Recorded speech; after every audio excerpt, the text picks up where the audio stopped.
ತರಬೇತಿ ಎಲ್ಲ ಆಯೋಜಕರಿಗೆ ಹಾಗೂ ನ್ಯಾಷನಲ್ SC/ST ಸೆಲ್ಲಿಂದ ವಿಭಾಗದ ಮುಖ್ಯಸ್ಥರೇ, ನಮ್ಮ ಸ್ಟೇಟ್ ಬ್ಯಾಂಕಿನ ಹಿರಿಯ ವ್ಯವಸ್ಥಾಪಕರಿದ್ದಾರೆ ಹಾಗೂ ಎಲ್ಲ ಬೆಳಗ್ಗೆಯಿಂದ ಬಹಳಷ್ಟು ಮಾಡಿದ್ದಾರೆ. ಬೆಳಗ್ಗೆ ನವಾಡಿನ ಬಂದಿದ್ರು. ಅದಾದ್ಮೇಲೆ ಈಗ ನ್ಯಾಷನಲ್ SC/ST ಸೆಲ್ಲಿಂದ ಸುಜಾತ ಮೇಡಮ್ ಅವರು ಕೂಡ ಬ್ಯಾಂಕ್ ಮತ್ತು ಬ್ಯಾಂಕಿಂಗ್ ಕುರಿತಾದಂಥ ಹಲವು ವಿಶಿಷ್ಟ ಮಾಹಿತಿಗಳನ್ನು ನಿಮಗೆಲ್ಲ ಏನಂತಾರೆ ಉಣಬಡಿಸಿದ್ದಾರೆ. ಈಗ ನಾನು ಸದ್ಯಕ್ಕೆ ಏನಂತಾರೆ ಬಂದಿರುವಂಥದ್ದು ಲೀಡ್ ಬ್ಯಾಂಕ್ ವತಿಯಿಂದ. ಲೀಡ್ ಬ್ಯಾಂಕ್ ಅಂದರೆ ಬಹಳಷ್ಟು ಜನರಿಗೆ ಇಂಥ ಒಂದು ಸೆಟಪ್ ಇದೆ ಅಂತ ಅನ್ನೋದೇ ಅಂತ ಗೊತ್ತೇ ಇರೋದಿಲ್ಲ. ನಾವೆಲ್ಲ ಬ್ಯಾಂಕ್ಗಳ ಕುರಿತಾಗಿ ಗೊತ್ತು ಅಲ್ವಾ. ಭಾಳಷ್ಟು ಅಂದರೆ ನ್ಯಾಷನಲೈಸ್ಡ್ ಬ್ಯಾಂಕ್ಸ್ ಇದ್ದಾವೆ, ಕಮರ್ಷಿಯಲ್ ಬ್ಯಾಂಕ್ಸ್ ಇದ್ದಾವೆ, ಕೋಆಪರೇಟಿವ್ ಬ್ಯಾಂಕ್ಸ್ ಇದ್ದಾವೆ, ಮತ್ತು ಪ್ರೈವೇಟ್ ಸೆಕ್ಟರ್ ಬ್ಯಾಂಕ್ಸ್ಗಳು ಇದ್ದಾವೆ. ಸೊ ಬಟ್ ಗೌರ್ಮೆಂಟ್ ಆಫ್ ಇಂಡಿಯಾಗೆ ಒಂದು ಕೋಆರ್ಡಿನೇಟಿಂಗ್ ಪಾಯಿಂಟ್ ಅಂತ ಹೇಳಿ ಯಾವುದಾದ್ರೂ ಇರುತ್ತೆ ಅಂದರೆ ಅದು lead bank. So lead bank ವತಿಯಿಂದ ಎಲ್ಲ ನಿಮ್ಮ ಗೌರ್ಮೆಂಟ್ ಸ್ಪಾನ್ಸರ್ಡ್ ಸ್ಕೀಮ್ಸ್ಗಳೇನಿದ್ದಾವೆ ಅವೆಲ್ಲವೂ ಮತ್ತು ಪ್ರಯಾರಿಟಿ ಸೆಕ್ಟರ್ ಲೆಂಡಿಂಗ್ ಏನಿದೆ ನಮ್ಮ ಡಿಸ್ಟಿಕಲ್ಲಿ ಏನಾಗಬೇಕಾಗಿರುತ್ತೆ ಇದು ಎಲ್ಲವೂ ಕೂಡ ನಮ್ಮ ಲೀಡ್ ಬ್ಯಾಂಕ್ ವತಿಯಿಂದ ಆಗುವಂಥ ಕೆಲಸ. ಆತ್ಮೀಯ ಶಿಬಿರಾರ್ಥಿಗಳೇ, ಆಗಲೇ ಚರ್ಚೆ ಮಾಡುವಾಗ ಪಾಟೀಲ್ ಸರ್ ಒಂದು ಮಾತು ಹೇಳಿದ್ರು, ಏನು ಅಂತಂದರೆ MSME ಕುರಿತಾಗಿ ಒಂದಿಷ್ಟು ಏನಾದರೂ ಮಾಹಿತಿ ಹೇಳಿದ್ರೆ. ಸೊ ಅದಕ್ಕೆ ನಾನು ಆಯ್ಕೆ ಮಾಡ್ಕೊಂಡಂಥ ವಿಷಯವೂ ಕೂಡ ಅದೇ ಆಗಿದೆ. ಏನು ಅಂತಂದರೆ ಯಾಕಂದರೆ ರಶ್ಮಿ ರೇಖಾ ಮೇಡಮ್ ಅವರು ನಿಮಗಾಗಲೇ ಈಗ ಸ್ಕೀಮ್ಸ್ಗಳ ಬಗ್ಗೆ ಹೇಳಿದ್ದಾರೆ, ಹೌದಲ್ವಾ? Very good, very good. So ಅದಕ್ಕೆ MSME ಕುರಿತಾದಂಥ ಒಂದಿಷ್ಟು ಏನಂತಾರೆ ಮಾಹಿತಿಗಳನ್ನು ತಮ್ಮ ಎದುರಿಗೆ ಇಡುವಂಥ ಪ್ರಯತ್ನ ನಾನು ನೆಕ್ಸ್ಟ್ ಒಂದು 15-20 ನಿಮಿಷದಲ್ಲಿ ಮಾಡ್ತೇನೆ. ಪ್ಲಸ್ ಒಂದಿಷ್ಟು ನಾವು ಉದ್ಯಮಶೀಲತಾ ತರಬೇತಿ ಪಡೆದುಕೊಂಡ ಮೇಲೆ ನಾವು ಉದ್ಯಮೆದಾರ ಆದಮೇಲೆ ನಾವು ಏನೇನು ಕೆಲಸಗಳನ್ನು ಮಾಡಬೇಕು ಅನ್ನುವಂಥದ್ದು ಒಂದಿಷ್ಟು ಬೆಳಕು ಚೆಲ್ಲುವಂಥ ಪ್ರಯತ್ನ ನಾವು ಏನಂತಾರೆ ಮುಂದುವರಿಸ್ಕೊಂಡು ಹೋಗೋಣ. ನೀವೆಲ್ಲರೂ ಈಗ ಉದ್ಯಮವನ್ನು ಆರಂಭ ಮಾಡಬೇಕು ಅಂತ ಹೇಳಿ ಅನ್ಕೊಂಡಿರುವಂಥವ್ರು ಫಸ್ಟ್ ಆ್ಯಂಡ್ ಫಾರ್ಮೋಸ್ಟ್ ಥಿಂಗ್ ಬ್ಯಾಂಕಲ್ಲಿ ಕೇಳುವಂಥದ್ದು ಏನು, ಕೊಲ್ಯಾಟ್ರಲ್ ಕೊಡ್ತೀರಾ ಅಂತ ಕೇಳ್ತಾರೆ, ಹೌದಾ? ನಿಮ್ಮ ಪ್ರಾಜೆಕ್ಟಿನ ಅನುಗುಣವಾಗಿ ಕೊಲ್ಯಾಟ್ರಲ್ ಕೊಡ್ತೀರಾ ಅಂತ ಕೇಳ್ತಾರೆ ನಾರ್ಮಲಿ. ಸೊ ಅದಕ್ಕೆ ಕೊಲ್ಯಾಟ್ರಲ್ ಎಷ್ಟೆಷ್ಟು ಇರ್ಬೋದು ಮತ್ತು ಯಾವ್ಯಾವ ಸ್ಕೀಮ್ಗಳಿದ್ದಾವೆ ಅಂತ ಅನ್ನೋದ್ರ ಬಗ್ಗೆ ಒಂದಿಷ್ಟು ಏನಂತಾರೆ ಇನ್ಫಾರ್ಮೇಶನ್. ಕೆನರಾ ಬ್ಯಾಂಕ್ನಲ್ಲಿ ಒಂದು ಕೆನರಾ GST ಅಂತ ಹೇಳಿ ಒಂದು ಏನಂತಾರೆ ಪ್ರಾಡಕ್ಟ್ ಇದೆ, ಕೆನರಾ GST ಅಂತ ಹೇಳಿ. ಸೊ ಈ ಕೆನರಾ GSTಯಲ್ಲಿ ಹೇಗೆ ಅಂತಂದರೆ ನಾವೀಗಾಗಲೇ ಉದ್ಯಮವನ್ನು ಸ್ಥಾಪನೆ ಮಾಡಿದ್ದೀವಿ, ಆಲ್ರೆಡಿ 1 ವರ್ಷ 2 ವರ್ಷ ಕಂಪ್ಲೀಟ್ ಮಾಡಿದ್ದೀವಿ, GSTಯಲ್ಲಿ ಟರ್ನ್ ಓವರ್ ಆಗಿದೆ ನಮ್ಮದು. ಆ GSTಯ ಟರ್ನ್ ಓವರನ್ನು ತಗೊಂಡು ಅದರ ಮೇಲೆ 25% ಆಫ್ ದಿ ಫೈನಾನ್ಸ್ ನಿಮಗೆ ಏನಂತಾರೆ ಮಾಡಿಕೊಡುವಂಥ ಸ್ಕೀಮ್ ಇದಾಗಿದೆ. ಕೆನರಾ GSTಯಲ್ಲಿ ನೀವು 1 ವರ್ಷದ ಅವಧಿಯಲ್ಲಿ GSTಯಲ್ಲಿ ಏನು ಟರ್ನ್ ಓವರ್ ಮಾಡಿರ್ತೀರಿ ಆ ಟರ್ನ್ ಓವರ್ದು 25% ನಿಮಗೆ ಕ್ರೆಡಿಟ್ ಲಿಮಿಟ್ ಅಥವಾ ಕ್ಯಾಶ್ ಕ್ರೆಡಿಟ್ ಅಥವಾ OD ಫೆಸಿಲಿಟಿ ಆಗಿ ನಿಮಗೆ ಮಾಡಿಕೊಡುವಂಥ ಸೌಲಭ್ಯ ಇದಾಗಿದೆ. ನಾರ್ಮಲಿ ಯಾವುದೇ ಒಂದು ಸ್ಕೀಮ್ ಇಂಪ್ಲಿಮೆಂಟೇಷನ್ಗೆ ನಿಮಗೆ 100% ಕೊಲ್ಯಾಟ್ರಲನ್ನು ಕೇಳುವಂಥದ್ದು ಬ್ಯಾಂಕಿನಲ್ಲಿ ವಾಡಿಕೆ. ಆದರೆ ಈ ಕೆನರಾ GSTಯಲ್ಲಿ ನೀವು ಹೋದಾಗ ಕೇವಲ 75% ಕೊಲ್ಯಾಟ್ರಲ್ ಕೊಟ್ಟರು ಏನಂತಾರೆ ಸಾಕಾಗುತ್ತೆ. ಓಕೆ, ಸೊ ಈ 75% ಕೊಲ್ಯಾಟ್ರಲ್ ಇದ್ರೂ ಸಹ ಮತ್ತೆ ಈ ಸ್ಕೀಮಿನ ಇನ್ನೊಂದು ಬಹಳ ಮುಖ್ಯವಾದ ಅಂಶ ಏನು ಅಂತಂದರೆ ರೇಟ್ ಆಫ್ ಇಂಟ್ರೆಸ್ಟ್ ನಾರ್ಮಲಿ ನಿಮಗೆ ಎಷ್ಟು ಚಾರ್ಜ್ ಆಗುತ್ತೆ ಅದಕ್ಕಿಂತ ಒಂದು 0.5 to 0.75% ಇದರಲ್ಲಿ ರೇಟ್ ಆಫ್ ಇಂಟ್ರೆಸ್ಟ್ ಕೂಡ ಕಡಿಮೆ ಆಗುತ್ತೆ. ಮೇಡಮ್ ಅವ್ರು ಸುಜಾತ ಮೇಡಮ್ ಅವ್ರು ಮಾತಾಡಬೇಕಾದ್ರೆ ಹೇಳಿದರು ನಿಮಗೆ 9ದಿಂದ ಹಿಡಿದು 12% ಇಂಟ್ರೆಸ್ಟ್ ಚಾರ್ಜ್ ಮಾಡ್ತಾರೆ ಅಂತ ಹೇಳಿ. ಆದರೆ ಕೆನರಾ GSTಯಲ್ಲಿ ನಿಮಗೆ 8.25 ಏನಂತಾರೆ ಪ್ರಾರಂಭ ಆಗುತ್ತೆ. ಸೊ ಅದೇ ರೀತಿಯಾಗಿ ನೆಕ್ಸ್ಟ್ ಇನ್ನೊಂದು ಕೆನರಾ ಮಹಿಳಾ ವಿಕಾಸ್ ಅಂತ ಹೇಳಿ ಒಂದು ಏನಂತಾರೆ ಸ್ಕೀಮ್ ಇದೆ. ಮಹಿಳಾ ವಿಕಾಸ್ನಲ್ಲಿ ಯಾರಾದರೂ ಮಹಿಳೆಯರು ಉದ್ಯಮಿಯನ್ನು ಸ್ಥಾಪನೆ ಮಾಡಲಿಕ್ಕೆ ಹೋಗ್ತಾ ಇದ್ದಾರೆ ಅಂತ ಅನ್ನೋದಾದರೆ ಅವರಿಗೆ ಅವರ ಪ್ರಾಜೆಕ್ಟ್ ಕಾಸ್ಟನ್ನು ಬಿಟ್ಟು ಕೇವಲ 25% ಕೊಲ್ಯಾಟ್ರಲ್ ಕೊಟ್ಟರು ಏನಂತಾರೆ ಸಾಕಾಗುತ್ತೆ. ಸೊ ಅದಕ್ಕೆ ಮಹಿಳಾ ವಿಕಾಸ್ ಅನ್ನುವಂಥ ಸ್ಕೀಮಿನ ಅಡಿಯಲ್ಲಿ ಇದಕ್ಕೆ 25% ಕೊಲ್ಯಾಟ್ರಲ್ ಇದ್ರೂ ಸಾಕಾಗುತ್ತೆ. Rate of interest it will be varying from 9ಇಂದ ಹಿಡಿದು ಇಟ್ ಆಲ್ ಅಂದರೆ ಡಿಪೆಂಡ್ಸ್ ಆನ್ ದಿ ರೇಟಿಂಗ್ ಅಂದ ತಕ್ಷಣ ನನ್ನ ಕೆಲಸನ ಸ್ವಲ್ಪ ಸುಲಭ ಮಾಡಿದ್ರು ಸುಜಾತ ಮೇಡಮ್ ಅವರು. ಯಾಕಂದರೆ ಸಿಬಿಲ್ ಬಗ್ಗೆ ಏನಂದರೆ ನಿರ್ದಿಷ್ಟವಾದಂಥ ಇನ್ಫಾರ್ಮೇಷನ್ ನೀಡುವುದರ ಮುಖೇನ. ಇಲ್ಲಾಂದರೆ ನಾವು ಬಹಳಷ್ಟು ಸಭೆ ಸಮಾರಂಭಗಳಿಗೆ ಹೋದಾಗ ಏನು ಹೇಳ್ತಾರೆ ಅಂದರೆ ಸರ್ ಅದು ಸಿಬಿಲ್ ನೋಡೋ ಅವಶ್ಯಕತೆನೇ ಇಲ್ವಲ್ಲ, ಯಾಕೆ ನೋಡ್ತಾರೆ? ಸಿಬಿಲ್ ಅಂದ ತಕ್ಷಣ ಇದು ಈಗ ನಾವು ಹೆಂಗೆ ಜೆರಾಕ್ಸ್ ಅಂತ ಹೇಳೋ ಒಂದು ಕಾಮನ್ ಆಗಿ ವರ್ಡ್ ಯೂಸ್ ಮಾಡ್ತೀವಲ್ಲ ಫೋಟೋ ಕಾಪಿಗೆ, ಅದೇ ರೀತಿಯಾಗಿ ಸಿಬಿಲ್ ಅನ್ನುವಂಥದ್ದು ಇದು ಕ್ರೆಡಿಟ್ ರೇಟಿಂಗ್ ರ್ಯಾಂಕ್, ಇದೊಂದು ಕಂಪನಿ ಸಿಬಿಲ್ ಅನ್ನುವಂಥದ್ದು. ಸೊ ಈ ಸಿಬಿಲ್ ನೋಡ್ಬೇಕಂತೇನಿಲ್ಲ, ಬೇರೆ ಬೇರೆ ವಿವಿಧ ರೇಟಿಂಗ್ ಕಂಪನಿಗಳಿದ್ದಾವೆ. ಇಕ್ವಿಫ್ಯಾಕ್ಸ್ ಅಂತ ಹೇಳಿದೆ, ಕ್ರಿಫ್ ಅಂತ ಹೇಳಿದೆ, ಹೀಗೆ ಬೇರೆ ಬೇರೆ ಕಂಪನಿಗಳ ರೇಟಿಂಗ್ ಅನ್ನು ಕೂಡ ನೋಡಿ ಗೌರ್ಮೆಂಟ್ ಬ್ಯಾಂಕ್ಗಳು ನಿಮ್ಮ ಕ್ರೆಡಿಟ್ ಇನ್ಫಾರ್ಮೇಶನ್ ಅನ್ನ ವೆರಿಫೈ ಮಾಡಿ ನಂತರ ನಿಮಗೆ ಲೋನ್ಗಳನ್ನು ಡಿಸೈಡ್ ಮಾಡುವಂಥ ಕೆಲಸವನ್ನ ಮಾಡ್ತಾರೆ. ನೆಕ್ಸ್ಟ್ ಇನ್ನೊಂದು MSME ಸ್ಟಾರ್ ಅಂತ ಹೇಳಿದೆ ಒಂದು, ಯಾರು ನ್ಯೂ ಆಗಿ ಹೊಸದಾಗಿ ಯಾರು ಉದ್ಯಮಗಳನ್ನ ಸ್ಥಾಪನೆ ಮಾಡ್ತಾ ಇರ್ತಾರೆ. ಬಟ್ ಇದರಲ್ಲಿ ಇಟ್ ಈಸ್ ಎ ಕಾಮನ್ ಏನಂತಾರೆ ನಾರ್ಮಲ್ ಪ್ರಾಡಕ್ಟ್ ಓನ್ಲಿ, ವೇರ್ ಇನ್ 100% ಏನಂತಾರೆ ಕೊಲಾಟ್ರಲ್ ಇರುತ್ತೆ.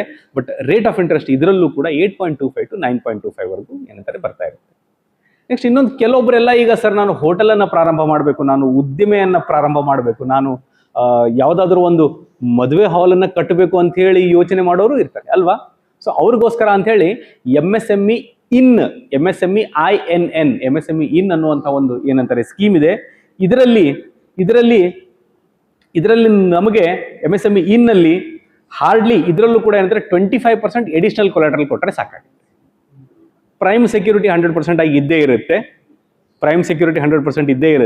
ಪ್ಲಸ್ ಇದು ಬಿಟ್ಟು ಸಹ ಕೇವಲ ಬರೀ 25% ಕೊಲಾಟ್ರಲ್ ಕೊಟ್ಟರು ಸಾಕು, ಇಲ್ಲಿ ಕೂಡ ಏನಂತಾರೆ ಲೋನ್ಸ್ಗಳನ್ನು ನೀವೇನಂತಾರೆ ಪಡಿಬಹುದಾಗಿದೆ. ಮತ್ತೆ ನಂತರ ಈಸಿ ಇಕ್ವಿಪ್ಮೆಂಟ್ ಫೈನಾನ್ಸ್ ಅಂತ ಹೇಳಿ ಒಂದು ಏನಂತಾರೆ ಫೈನಾನ್ಷಿಯಲ್ ಸ್ಕೀಮ್ ಇದೆ. But it is only for the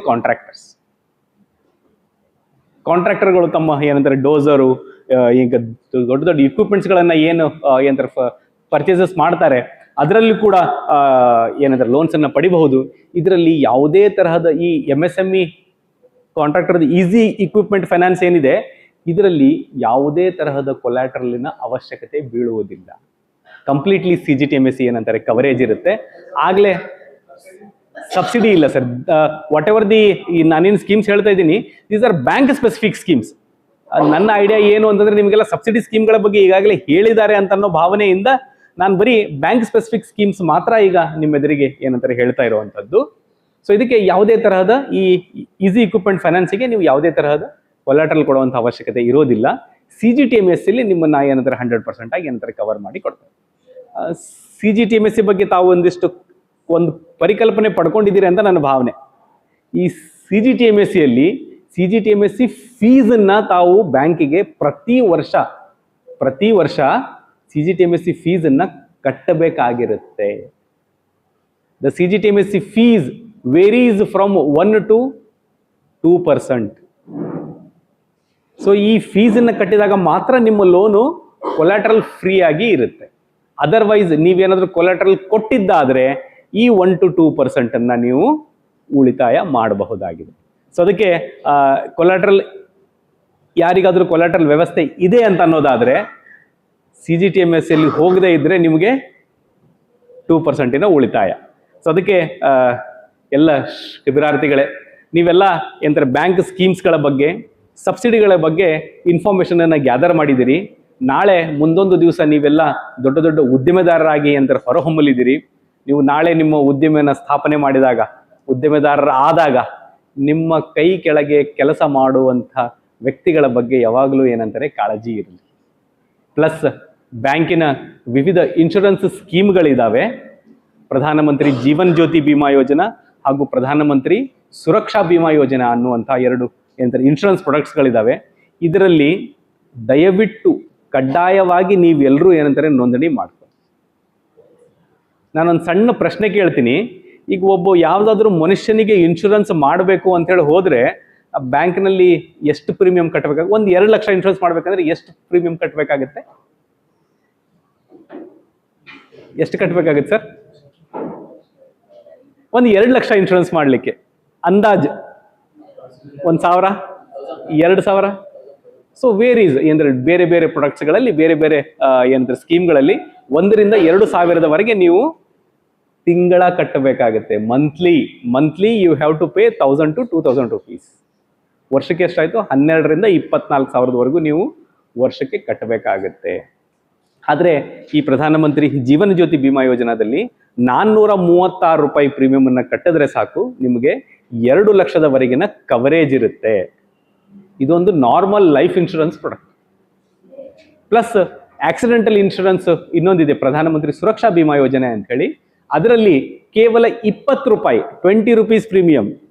1 cup tea ಕುಡಿದ್ರೆ ಎಷ್ಟಾಗತ್ತೆ ರೀ? ಸೊ ಅದಕ್ಕೆ ನೀವು ಏನಂತಾರೆ 1 ಕಪ್ ಚಹಾ ಕುಡಿಯುವಂಥ ಅಮೌಂಟ್ನಲ್ಲಿ ನಮ್ಮಷ್ಟಕ್ಕೆ ನಾವೇ ನಮ್ಮ ಲೈಫನ್ನ 2 ಲಕ್ಷದವರೆಗಿನ ಕವರೇಜ್ ಅನ್ನ ನಾವೇನಂತಾರೆ ಮಾಡ್ಕೊಳ್ಬಹುದಾಗಿದೆ. ಪ್ಲಸ್ ಇದೆಲ್ಲ ಸರ್ಕಾರಿ ಸ್ಕೀಮ್ಗಳು. ಇದಲ್ಲದೆ ಮನುಷ್ಯನ ಜೀವಕ್ಕೆ ಯಾವಾಗಲೂ ಬೆಲೆ ಇದೆ ಸ್ನೇಹಿತರೆ. ಸೊ ಅದಕ್ಕೆ ನಮ್ಮ ಬೆಲೆಗೆ ಅನುಗುಣವಾಗಿ ನಾನು ಎಷ್ಟು ಕವರೇಜ್ ಮಾಡ್ಕೊಳ್ಬೇಕು ಅನ್ನೋದನ್ನ ನೀವು ಡಿಸೈಡ್ ಮಾಡ್ಕೊಳ್ತೀರಿ. ಅದರ ಮೇಲೆ ಬೇರೆ ವಿವಿಧ ಸ್ಕೀಮ್ಗಳಲ್ಲೂ ಕೂಡ ತಾವೇನಂತಾರೆ ತೊಡಗಿಸ್ಕೊಂಡದ್ದೇ ಆದರೆ ನಮ್ಮ ಲೈಫ್ ಯಾವಾಗಲೂ ಏನಂತಾರೆ ಸೆಕ್ಯೂರ್ಡ್ ಆಗಿರೋದ್ರಲ್ಲಿ ಯಾವುದೇ ಸಂಶಯ ಇಲ್ಲ.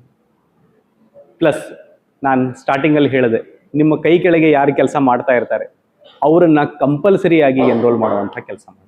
ಇದೊಂದು ದೊಡ್ಡ ಪುಣ್ಯದ ಕೆಲಸ. ನಾಳೆ ನೀವು ನಡೆಸುವಂಥ ಉದ್ಯಮದಲ್ಲಿ ನಿಮ್ಮ ಕೆಲಸಗಾರರಿಗೆ ಏನಾದರೂ ತೊಂದರೆ ಆಯಿತು ಅಂತಂದರೆ ಅವ್ರಿಗೆ ಇಮಿಡಿಯೇಟ್ಲಿ ಹಣ ಸಿಗುತ್ತೆ, ನಿಮ್ಮ ಮೇಲೆ ವಿಶ್ವಾಸ ಇರುತ್ತೆ.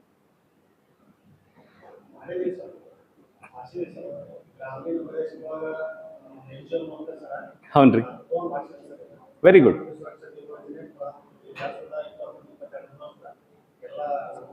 Very good. ಇದೊಂದು ಏನಂತಾರೆ ಆನ್ಯುವಲ್ ಸ್ಕೀಮ್ ಮಾತ್ರ. ಇದು ವರ್ಷಕ್ಕೆ ಮಾತ್ರ ಇರುವಂಥ ಪ್ರೀಮಿಯಮ್ಮು. ಪ್ರತಿ ವರ್ಷ ಕೂಡ ಇದು ರಿನ್ಯೂವಲ್ ಆಗ್ತಾ ಇರುತ್ತೆ. ಇದಕ್ಕೆ ಏಜ್ ಲಿಮಿಟ್ ಕೂಡ ಇದೆ. 50 ವರ್ಷದ ಒಳಗಿನವರಿಗೆ ಮಾತ್ರ ಏನಂತಾರೆ ಪ್ರಧಾನಮಂತ್ರಿ ಜೀವನ್ ಜ್ಯೋತಿ ಬಿಮಾ ಯೋಜನಾ ಎನ್ರೋಲ್ ಆಗ್ಬಹುದು. 50 ವಯಸ್ಸದವರೆಗೂ ಮಾತ್ರ ಎನ್ರೋಲ್ ಆಗಿರ್ತೀರಿ. ಬಟ್ 55 ವರ್ಷದವರೆಗೂ ಕೂಡ ನೀವು ಅದನ್ನ ರಿನ್ಯೂವಲ್ ಮಾಡ್ಕೊಂಡು ಹೋಗಬಹುದು. ಆಮೇಲೆ ಆಕ್ಸಿಡೆಂಟಲ್ ಇನ್ಶೂರೆನ್ಸ್ ಏನಿದೆ ಇದಕ್ಕೆ 70 ಇಯರ್ಸ್ವರೆಗೂ ಟೈಮ್ ಇದೆ. 70 ಇಯರ್ಸ್, 70 ವರ್ಷದವರೆಗೂ ಹೆಚ್ಚಿಗೆ ಅಂತ ಬೆನಿಫಿಟ್ ತಗೊಳ್ಬೋದು. ಇಲ್ಲ, ಆಕ್ಸಿಡೆಂಟಲ್ ಏನಿದೆ 20 ರೂಪಾಯಿದು ಏನು ಸ್ಕೀಮ್ ಇದೆಯಲ್ಲ, ಆ 20 ರೂಪಾಯಿ ಸ್ಕೀಮಲ್ಲಿ ನಿಮಗೆ ನಾರ್ಮಲ್ ಡೆತ್ತಿಗೆ ಸಿಗೋದಿಲ್ಲ. ಅದೇ JJBY ಏನಿದೆ ಇದರಲ್ಲಿ ನಾರ್ಮಲ್ ಡೆತ್ತಿಗೂ ಕೂಡ ಏನಂತಾರೆ ಸಿಗ್ತದೆ. ಮತ್ತೆ ಸುರಕ್ಷಾ ಬಿಮಾ ಯೋಜನೆಯಲ್ಲಿ ಸರ್ ಆಕ್ಸಿಡೆಂಟ್ ಆಯಿತು, ನಾನು ಉಳಿದು ಬಿಟ್ಟೆ, ಒಂದು ಕೈ ಹೋಗಿದೆ ಅಥವಾ ಒಂದು ಕಾಲು ಹೋಗಿದೆ ಅಂತ ಅಂದ್ರೆ ಇದರಲ್ಲಿ 1 ಲಕ್ಷದವರೆಗೂ ಏನಂತಾರೆ ಕವರೇಜ್. ಇಲ್ಲಿ 1 ಮಂತ್ 2 ಮಂತ್ ಡ್ಯೂ ಆಗೋ ಪ್ರಶ್ನೆನೇ ಬರೋದಿಲ್ಲ. ಇದು ಜೂನಿಂದ ಜೂನ್ವರೆಗೂ ಏನಂತಾರೆ ನಡೆಯುವಂಥ ಕಾರ್ಯಕ್ರಮ ಇದಾಗಿರ್ತದೆ. ಈಗ ನಾವು ಏನಂತಾರೆ ಲಾಸ್ಟ್ ಕ್ವಾರ್ಟರಲ್ಲಿ ಇದ್ದೀವಿ. ಈಗ ಏನಂತಾರೆ ಜನವರಿ ಫೆಬ್ರವರಿಯಲ್ಲಿ ಇದ್ದೀವಿ. ಫೆಬ್ರವರಿಯಲ್ಲಿ ನಾವೇನಾದ್ರೂ ಎನ್ರೋಲ್ ಮಾಡ್ಲಿಕ್ಕೆ ಹೋದ್ರೆ ಪ್ರೀಮಿಯಂ ಮೊತ್ತದ ಅರ್ಧ ಅಮೌಂಟ್ ಏನಂತಾರೆ ಕಟ್ಟಿದ್ರೆ ಸಾಕಾಗುತ್ತೆ. ಸೊ 125 ರುಪೀಸಲ್ಲಿ ನಿಮ್ಮ ಈಗಲೇ ಹೆಚ್ಚಿಗೆ ಅಂದ್ರೆ ನಿಮ್ಮ ಲೈಫ್ ಇನ್ಶೂರೆನ್ಸ್ ಕವರೇಜ್ ಸ್ಟಾರ್ಟ್ ಆಗುತ್ತೆ. ಸುರಕ್ಷಾ ಬಿಮಾ ಯೋಜನೆಯಲ್ಲಿ 20 ರೂಪಾಯಿ ಕಂಪಲ್ಸರಿ ಕಟ್ಟಿ. ಹೌನ್ರಿ.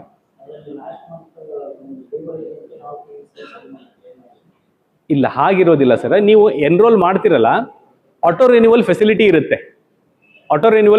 ಇರುತ್ತೆ. ನೀವು ಅಕೌಂಟಲ್ಲಿ ಬ್ಯಾಲೆನ್ಸ್ ಮೇಂಟೈನ್ ಮಾಡಿದ್ರೆ ಸಾಕು. ಅಕೌಂಟಲ್ಲಿ ಬ್ಯಾಲೆನ್ಸ್ ಮೇಂಟೈನ್ ಮಾಡಿದ್ದೇ ಆದರೆ ಎನ್ರೋಲ್ಮೆಂಟಿಂದ ಅದು ಏನಂತಾರೆ ಕಂಟಿನ್ಯೂಸ್ಲಿ ಆಗಿ ಹೋಗ್ತದೆ. ಹೌನ್ರಿ ಸರ್, ಹಾಗೆ ಆಗ್ಲಿಕ್ಕೆ ಸಾಧ್ಯ ಇಲ್ಲಲ್ಲ ಸರ್. 1 ಮಂತ್ ಡ್ಯೂ ಅಂತಂದ್ರೆ ನೀವು ಹಣ ಕಟ್ಟದೇ ಇದ್ರೆ ಅಥವಾ ನಿಮ್ಮ ಅಕೌಂಟಲ್ಲಿ ಬ್ಯಾಲೆನ್ಸ್ ಮೇಂಟೈನ್ ಮಾಡದೇ ಇದ್ರೆ ಮಾತ್ರ ಡ್ಯೂ ಅಂತ ಕನ್ಸಿಡರ್ ಮಾಡ್ತಾರೆ. ಓಕೆ ಸರ್, ನನಗೆ ಇಲ್ಲಿವರೆಗೂ ಏನಂತಾರೆ ಅವಕಾಶ ಕೊಟ್ಟಂತ ಆಯೋಜಕರಿಗೆ ನಾನು ನಿಜವಾಗ್ಲೂ ತುಂಬು ಹೃದಯದ ಧನ್ಯವಾದಗಳನ್ನ ಸಮರ್ಪಣೆ ಮಾಡ್ತಾ, ನೆಕ್ಸ್ಟ್ ಒಂದು ಏನಂತಾರೆ ನ್ಯಾಮತಿಯಲ್ಲಿ ಒಂದು ಕಾರ್ಯಕ್ರಮ ಇದೆ. ಹೌನ್ರಿ, ಹೌದು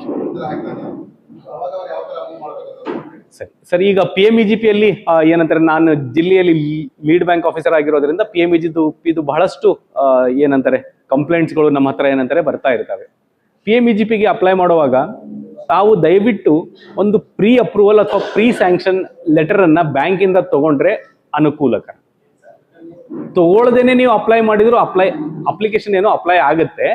ಬಟ್ ಬ್ಯಾಂಕ್ಗಳಲ್ಲಿ ತಾವು ಮುಂಚಿತವಾಗಿಯೇ ಹೋಗಿ ನಿಮ್ಮ ಯೋಜನೆಯ ಬಗ್ಗೆ, ನಿಮ್ಮ ಯೋಚನೆಯ ಬಗ್ಗೆ ಮತ್ತೆ ನಿಮ್ಮ ಈ ಪ್ರಾಜೆಕ್ಟ್ ಅನ್ನು ತಾವು ಹೇಗೆ ನಿಭಾಯಿಸ್ಕೊಂಡು ಹೋಗ್ತೀರಿ ಅನ್ನೋದ್ರ ಬಗ್ಗೆ ಸ್ವಲ್ಪ ಕುಲಂಕುಷವಾಗಿ ಚರ್ಚೆ ಮಾಡಿ ನೀವು ಅಪ್ಲಿಕೇಶನ್ ಹಾಕಿದಾಗ ರಿಜೆಕ್ಟ್ ಆಗುವಂಥ ಚಾನ್ಸಸ್ ತುಂಬಾ ಕಡಿಮೆ.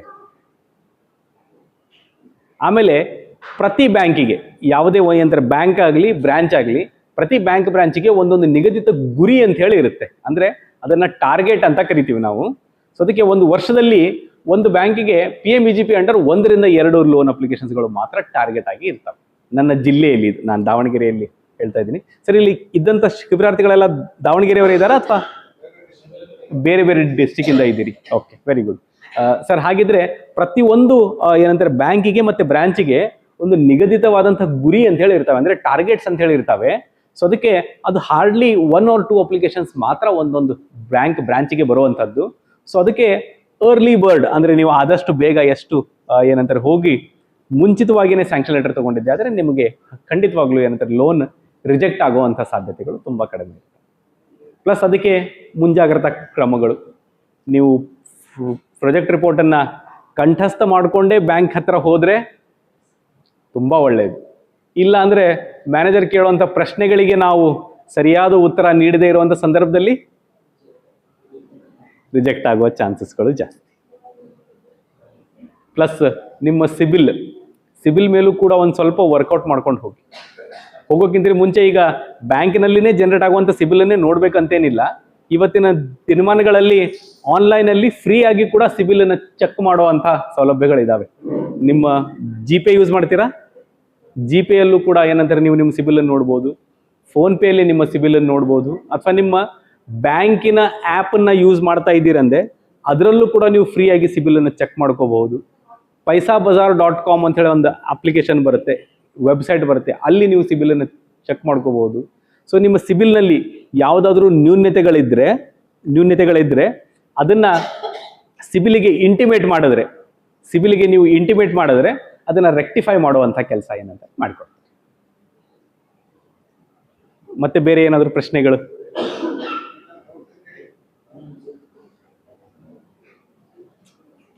ಬ್ಯಾಂಕಿಂಗ್ ರಿಲೇಟೆಡ್ ಯಾವುದೇ ತರಹದ ಪ್ರಶ್ನೆಗಳಿದ್ರು ನಾನು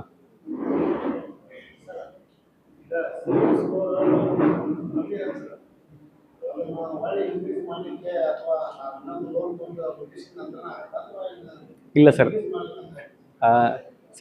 ಸಿಬಿಲ್ ಯಾವಾಗಲೂ ಏನಂತಾರೆ ಒಂದು ಪ್ಯಾಟರ್ನ್ ಅನ್ನ ಫಾಲೋ ಮಾಡುತ್ತೆ. ಅದಕ್ಕೆ ಕೇವಲ ಬರೀ ನೀವು ಸಾಲನೇ ತಗೊಂಡಿರ್ಬೇಕು ಅಂತೇನಿಲ್ಲ. ನಿಮ್ಮ ಸಿಬಿಲ್ ಸ್ಕೋರನ್ನು ಇಂಪ್ರೂವ್ ಮಾಡ್ಕೊಳ್ಳಿಕ್ಕೆ ನಿಮ್ಮ ವ್ಯವಹಾರವನ್ನ ಅಪ್ಗ್ರೇಡ್ ಮಾಡಿದ್ರೂ ಸಹ ಏನಂತಾರೆ ಸಿಬಿಲ್ ಇಂಪ್ರೂವ್ ಆಗುತ್ತೆ. ಪ್ಲಸ್ ಡಿಪಾಸಿಟ್ಸ್ ಎಷ್ಟಿದೆ ಅನ್ನೋದನ್ನು ಕೂಡ ಅದು ಏನಂತಾರೆ ಚೆಕ್ ಮಾಡ್ತಾ ಇರುತ್ತೆ. ಸೊ ಅದಕ್ಕೆ ನೀವು ಬರೀ ಲೋನ್ಸ್ ತಗೊಂಡು ಅದನ್ನು ಸರಿಯಾಗಿ ರಿಪೇಮೆಂಟ್ ಮಾಡಿದರೆ ಮಾತ್ರ ಸಿಬಿಲ್ ಸ್ಕೋರ್ ಇಂಪ್ರೂವ್ ಆಗುತ್ತೆ ಅಂತೇನಿಲ್ಲ.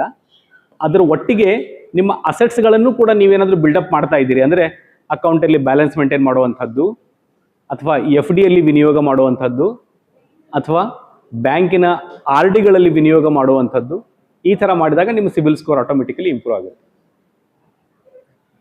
ಪ್ಲಸ್ ನಿಮ್ಗೆ ಏನಾದರೂ ಕ್ವರೀಸ್ ಇತ್ತು ಅಂತಂದರೆ ನೀವು ನಿಮ್ಮ ಇದರಲ್ಲಿ ಸಿಬಿಲಲ್ಲಿ ಏನಾದರೂ ಮಿಸ್ಟೇಕ್ಸ್ಗಳು ಆಗಿದ್ದು ಅಂತಂದರೆ ತಾವು ಸಿಬಿಲಿಗೆ ನೇರವಾಗಿಯೇ ಏನಂತಾರೆ ಇಮೇಲ್ಗಳನ್ನು ಕಳಿಸೋದರ ಮುಖಾಂತರ ಅದನ್ನು ಸೆಟ್ರೈಟ್ ಕೂಡ ಏನಂತಾರೆ ಮಾಡಿ.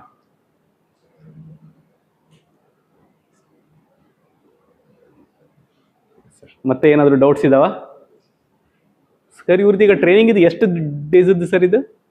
ಇದು ಎಷ್ಟು ಡೇಸ್ ಇದ್ದು ಸರ್ ಇದು ಟ್ರೈನಿಂಗ್? 2 days. ಇವತ್ತು ಮತ್ತೆ ನಾಳೆ 2 ದಿವಸ.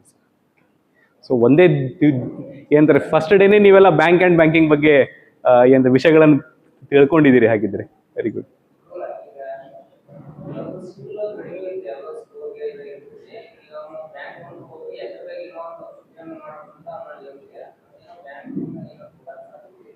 ಸರ್ ಸಿಬಿಲ್ ಇಲ್ಲ ಸರ್, ಸಿಬಿಲ್ ನೋಡಿನೇ ಕೊಡುವಂಥದ್ದು sir.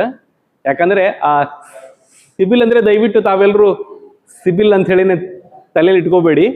Any credit information report, ಯಾವುದಾದ್ರೂ ಕ್ರೆಡಿಟ್ ಇನ್ಫಾರ್ಮೇಶನ್ ರಿಪೋರ್ಟಲ್ಲಿ ಈಗ ಆಲ್ರೆಡಿ ನೀವು ಎಲ್ಲೋ ಒಂದು ಕಡೆ ಲೋನ್ ತೊಗೊಂಡಿದ್ದೀರಿ, ಬಾಧಿತರಾಗಿ ಅಲ್ಲಿಂದ ಪ್ರಾಬ್ಲಮ್ ಆಗಿದೆ ಅಂತಂದರೆ ತಾವು ದಯವಿಟ್ಟು ಅದನ್ನು ಆ ಅಕೌಂಟನ್ನು ಕ್ಲೋಸ್ ಮಾಡುವಂಥ ಕೆಲಸ ಆಗಬೇಕು ಸರ್. ಫಸ್ಟ್ ಅದನ್ನು ಕ್ಲೋಸ್ ಆದಮೇಲೆ ನಂತರ ನಿಮ್ಮದು ನೆಕ್ಸ್ಟ್ ಮಂತಿಂದ ಸಿಬಿಲ್ ರಿಪೋರ್ಟ್ ಆಟೋಮೆಟಿಕಲಿ ಇನ್ಕ್ರೀಸ್ ಆಗ್ಲಿಕ್ಕೆ ಪ್ರಾರಂಭ ಆಗ್ತದೆ.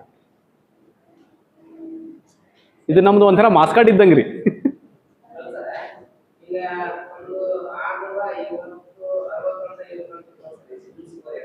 ಹೌದು ಸರ್, ಕನಿಷ್ಠ ಪಕ್ಷ 3 ತಿಂಗಳಾದರೂ ಬೇಕಾಗುತ್ತೆ ಸರ್. 3 months ರೆಗ್ಯುಲರ್ ಏನಂತಾರೆ ಅಪ್ಡೇಷನ್ಸ್ ಬೇಕಾಗುತ್ತೆ sir. 700+ is A very good score sir. 700+ ಇರುವಂಥದ್ದು ಬಹಳ ಒಳ್ಳೆಯ ಸ್ಕೋರ್. ಈಗ ನಿಮ್ಮ ಮುಂದೆ ನಾನೇ ನಿಂತಿದ್ದೀನಿ ಅಂತ ಲೀಡ್ ಬ್ಯಾಂಕ್ ಮ್ಯಾನೇಜರ್, ನಂದು ಸಿಬಿಲ್ ಸ್ಕೋರ್ ಚೆಕ್ ಮಾಡ್ಕೊಂಡಾಗ ನಾನು ಯಾವತ್ತೂ ಎಂದು ಡಿಫಾಲ್ಟ್ ಮಾಡಿಲ್ಲ, ಏನೂ ಇಲ್ಲ. ಸ್ಟಿಲ್ ದೆನ್ ಮೈ ಸ್ಕೋರ್, ನಂದು ಸ್ಕೋರ್ ಎಷ್ಟು ಬರುತ್ತೆ? 900 out of 900 ಬರಲೇಬೇಕಾಗಿತ್ತು ಅಲ್ವಾ? 900 ಔಟ್ ಆಫ್ 900 ಬರೋದಿಲ್ಲ. ನನಗೆ ಎಲ್ಲ ಸೇರಿ ಅಂದರೆ 840 ಇದೆ ನನ್ನ ಸ್ಕೋರ್. ಈ 60 ಪಾಯಿಂಟ್ಸ್ ಎಲ್ಲಿ ಹೋಗಿದಾವೆ ಅಂತ ನಾನು ಕೂಡ ಎಂತ ಸರ್ಚ್ ಮಾಡ್ತಾ ಇದ್ದೀನಿ.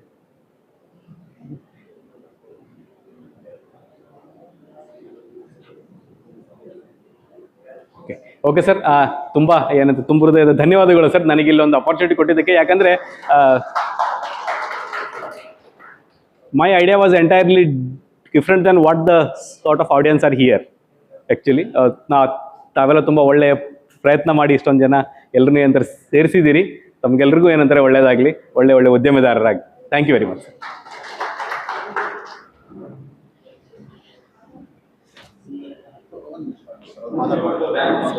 ತೊಂದರೆ ಇಲ್ಲ ಸರ್.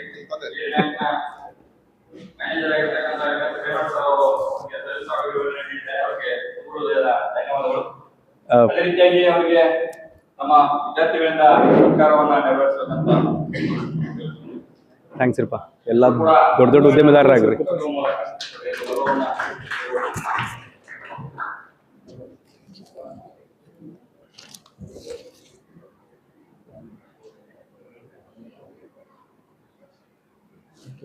ಎಲ್ಲರೂ ಒಳ್ಳೆ ಉದ್ಯಮಿದಾರರಾಗ್ರಿಪ್ಪ.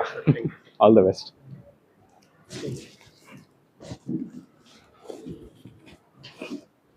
ಥ್ಯಾಂಕ್ಸ್ ರೀ, ಒಳ್ಳೆಯದಾಗಲಿ.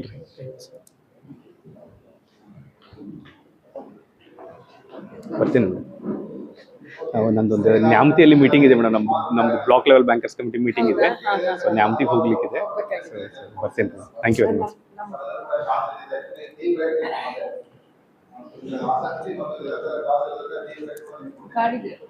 ನಮ್ಮ ಕಾರ್ಡು ಇದರಲ್ಲಿದೆ ಮೇಡಮ್, ವೆಹಿಕಲಲ್ಲಿದೆ.